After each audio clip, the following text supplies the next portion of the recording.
தமிழகம் முழுவதும் கடந்த சில வாரங்களாக கடும் வெயில் வாட்டி வதைத்து வந்த நிலையில் பல்வேறு பகுதிகளில் கோடை மழை பெய்ததால் மக்கள் மகிழ்ச்சி அடைந்தனர்.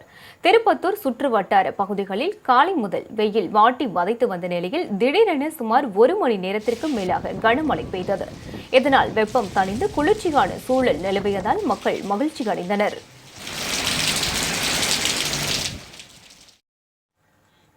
கிருஷ்ணகிரி மாவட்டம் போச்சம்பள்ளி மற்றும் அதனை சுற்றியுள்ள பல்வேறு இடங்களில் பலத்த சூறைக்காற்றுடன் மழை பெய்தது.